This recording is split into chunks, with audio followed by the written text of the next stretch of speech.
Hey y'all, thanks for tuning in to another episode of the Peace Podcast. This is season 2, episode 44. Just give me healthy people, whatever that looks like. And so we are cruising right into the holiday season. Thanksgiving is coming up this week, and if you celebrate, then most likely you're about to embark on a feast and a day full of food and family. And sometimes that feeling of being around family doesn't give all of us the warm and fuzzies. And so it was interesting because my kids are not with me for this holiday. They'll be with me for Christmas. They're not with me for Thanksgiving. And the youngest was like, oh man, I don't get to do X, Y, and Z, because he knows that that's normally how we participate in that holiday. And I thought to myself, isn't it interesting how children are still so full of, anticipation and excitement when it comes to the holidays. But a lot of the adults that I've spoken to this week are like, a little bit, they're excited about not having to go to work, but a little bit dreadful of the holiday coming up. And so I was just sitting and thinking about, why is that so? Why are we, when we're in our childlike, innocent phases of life, so excited and anticipatory when it comes to these things, but as an adult, we tend to, fear them and have some sort of apprehension around being around that many people. And, honestly, it's really a safety thing, because as a kid, you're kind of ignorant to, the qualms and quirks of the people around you. But once you're an adult, you kind of get used to it. And I remember when I would go to my family's house, my grandmother, God rest her soul, I knew that she was going to say something about my weight or my body. So I would always have this anxiety-ridden week leading up to that. And I would get on the train of my eating disorder habits of not eating to try to lose, an extra 5 or 10 pounds before we went to the holiday, because I didn't want her to say, something about my body, which inadvertently she did anyway, regardless of what I looked like, because that's just, the way that she grew up, was to say something negative about the people who walk in the door, and that was normal. And so for this holiday edition of Just Give Me Healthy People, these are not going to be all of the traits of healthy people, but we're going to talk about, how do you know when the people that are in your space are healthy, and what you can do about the people who are and the people who aren't. And so one of the things that I really want us to get a grasp on is that we see all of these movies and, the Hallmark Christmas movies and, all of these sitcoms and great TV shows that have these beautiful get-togethers where everybody is just, functioning at their greatest capacity, and there's happiness and rainbows and butterflies, and everything is exactly the way that we would dream for the perfect family gathering to be. And then we go into our family gatherings and we're like, wah, wah, it's not the way that this has panned out. And so, I really want us to understand that when you hold something to an expectation that is much higher than the capacity at which it can reach, that you're setting yourself up for disappointment. You're setting yourself up for, those feelings of missing out on something. You're setting yourself up for some semblance of grief when you get into those spaces. And so let's normalize that a vast majority of us are dealing with similar occurrences and feel similarly. A lot of us have the creepy uncle who probably drinks too much and says inappropriate things. Not excusing the behavior, but just letting you know that you're not the only one. A lot of us have the older generation of people who say whatever comes to their head and they don't have a filter. That exists. And so, let's normalize the fact that what we have painted a picture of in our heads as normal isn't necessarily normal, that there are nuances that everyone's dealing with, and there are quirks that everyone is dealing with, and not everybody is excited about being around those specific people at their holiday gatherings. So just know you are not the only one, and there are probably I would argue more people who are dealing with the same thing that you are than people who are not. So how do you know when these people are healthy people and that it's okay for you to engage in conversation and spend your time with these people? Now, obviously, if you're at a family gathering, you may have to interact with everyone, but the people that you sit next to, the people that you spend the most time with, how do you know the ones who are the healthy ones? Well, the first thing is to really get a grasp on being healthy yourself. So if you have a healthy mindset, a lot of my videos, I hope, my hope is that people who are unhealthy aren't using my videos to justify their negative allegations to other people and their outlandish expectations and their judgment of other people. My hope is that when people listen to my videos, it is a piece of content that's helping them make changes inside of themselves and for themselves externally if they see other things. Like, my hope is really that these aren't being used as justification of victimization of yourself. And so I'm going to assume that with this video. But if you're healthy yourself, you're going to recognize healthy people. So if you're going into this family function with a real feeling of, I'm not going to gossip about people, I'm not going to judge people, I'm going to go in here and have positive conversation, I'm not going to fuel the room with negative conversation, I'm going to be fully myself, but I'm also going to be very aware and conscious of the conversations that I'm having and oversharing or undersharing or wearing a protective guard around me, etc. So if you can go in a healthy space yourself, allowing things to exist as they are, but then also knowing that you are able to draw breath and hold space yourself, then you'll recognize the healthy, but you'll also be able to identify the toxic. So when you start to see people who are, blaming other people, talking negative about other people, going in the corner to gossip about people, you just know that, yeah, I'm here for a season, quite literally, a couple of hours. And in those couple of hours, I'm not going to interact with this person because I really see what they're doing. I'm not going to judge them for being the way that they are, but I'm going to refuse to interact in such a way because that's not who I choose to be. And so once you have gotten yourself to a healthy space and you have framed your brain around what's going to happen when you walk in, because you know these people, you know exactly how they're going to be, then you can kind of have some things in your back pocket that you know that you're probably going to have to say, but you can also have resolved in yourself what exactly you're willing to participate in and not participate in. And then you can focus on the way that people are making you feel and the things that they're doing if you don't feel so great about something. So for instance, if you're in conversation, you're around some people at this family gathering and you feel like you can't possibly be yourself, like you're walking on eggshells, you're kind of apprehensive about every piece of information that you're sharing with them because you feel like they're going to take it and gossip about you in the corner, or they're going to use it later on to text everybody in the group chat about, you and your situation, because look, I speak about things that happen. So, I understand this life. That is a person that you need to make sure that you are not holding to a different expectation, that you're also not walking on eggshells. So we're going to focus on what you're not expecting them to do. So you're not expecting them to be any different. They are who they are. They've portrayed that person. That's exactly who they're going to be. But you're also not going to walk on eggshells from the expectations that they've placed on you.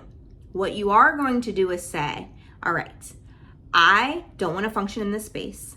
I feel like I can't fully be myself because I'm either guarding what I'm saying or I feel like I'm walking on eggshells. So I'm going to limit my engagement with this person. The way that you do that is when they're having conversation, you say, oh, that's awesome. And then you don't share as much. It's not necessarily being inauthentic, like you're not fully being yourself. You just know that this person is not somebody that you can interact with the same as you would one of your best friends.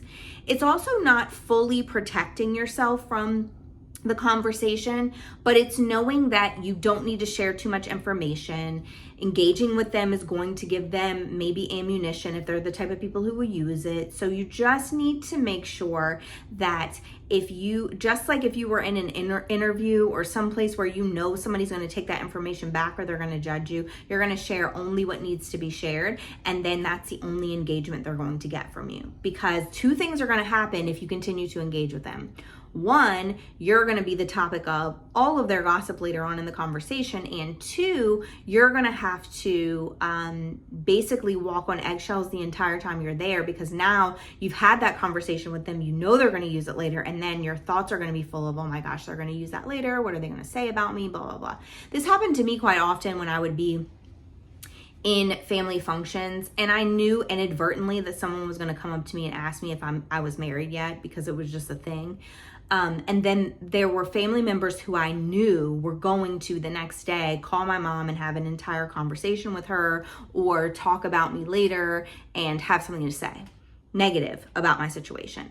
So I used to over engage with them to try to get them to like me. So I would walk on eggshells, maybe become more of who they were to try to get them to like me. And eventually, once I got to a more healed version of myself, I just didn't engage. So I would say things like, nope, not married yet, and then leave it at that. And if they would ask more questions, I would just kind of basic answers, not elaboration, just because I knew what they were going to do with the information. Secondly, you know that people are healthy when your boundaries are respected. So let's say you're going into a family function with people that you see more than just during the holiday season. And you know that inadvertently they're going to tell a story of your childhood to talk about how horrible you were and how great they were. Or maybe they're going to tell a story about, this embarrassing moment that you had, because that's a story that they always continue to share over and over and over again to, you might not know their intention, but you know the way that it makes you feel when they share that story. Or maybe they're having, side conversations about you, and you overhear it, and you know that that's what they do every single time you're together. Whatever it is, know that setting boundaries is a very healthy thing to do. Oftentimes you will hear people say, set the boundary, cut them off. That's not really what boundaries are for. And I've recorded about this before, and I'll link that in the show note description. But when you're setting boundaries, what you're saying is, I want you to be able to stay, and I want to be able to be comfortable in your presence. So here's something that I need to happen for those two things to be true, for you to stay and for me to feel comfortable in your presence. And then you set the boundary. One of the things that you'll notice is that people who are taking advantage of you or used to being pseudo in control of you will hate the boundary. And so that's when you have to determine if you're going to give that person more access to you, or if you're going to cut off their ability to experience you. But in a situation where we're talking about a family function, you can set boundaries. So you can make have a conversation before Thursday, and you can say, hey, listen, I know that your tendency is to tell stories from my childhood, to talk about how, challenging it was to be my mom. And what I would hope for this time is that you wouldn't share those type of stories, because there's a ton of really good ones that you could tell about how awesome it is to be my mom, not to continue to break me down, but to build me up. And so because of that, I'm going to ask that you don't share any of those stories, because it makes me feel bad. It makes me feel like you can't appreciate me for who I am, or whatever it is. And then you say, if you tell one of those stories, I'm going to, and then insert whatever it is that you plan to do, whether it's leave the Thanksgiving holiday dinner, whether it's, defend yourself in front of everyone, whether it's, let everybody know that this is a story that, is being told over and over and over again to make you look bad, whatever it is. And then you hold true to that consequence. Now, some people will say this is petty. Some people will say this is catty. Some people will say that this is disrespectful. It's not. It is your way of saying, listen, I really don't like when this thing happens. So I know that at this family dinner, you're going to say really loudly while we're sitting at the table, so are you married yet? And that really makes me feel a certain type of way, whatever that feeling is. It makes me feel insecure. It makes me feel, less than, whatever. And then you set the boundary by saying, I really hope that we can have a family dinner without that being brought up. If that conversation is brought up, here's what I'm going to do as a result of it. And then you have to hold true to that. If you say you're going to do the thing and then you don't do the thing, then guess what? They're going to know that you're not going to do the thing. And so then they're going to keep on having that conversation over and over again. And I actually listened to it. It's so funny because I had already talked about in my head what I was going to talk about this week. And then I listened to a podcast earlier in the week and then finished it today. And it's part of what they were talking about too. It's like, when you set boundaries with your kid, if you do this thing, then I'm going to do this thing. And then you don't, like, if you act this way when we have to leave the park, then the next time we come to the park, we're going to have to leave 5 minutes early. Or if you act this way while we're at the park, then I'm going to have to take some time off, us being at the park, or whatever it is. And then what ends up happening is the kid acts that way, or they do the thing, and then you don't hold up your end of the bargain. So it just teaches them, one, that you're not going to give them consequences, but two, that they can do whatever they want. And this is the same thing when you're setting boundaries. If you don't hold up your end of the bargain, then they are going to think that they can do whatever they want and that you'll just deal with it on the other end. Sometimes they might even victimize themselves and say, oh my gosh, I can't believe you're so sensitive, these type of things. And you just say, we had a conversation about this.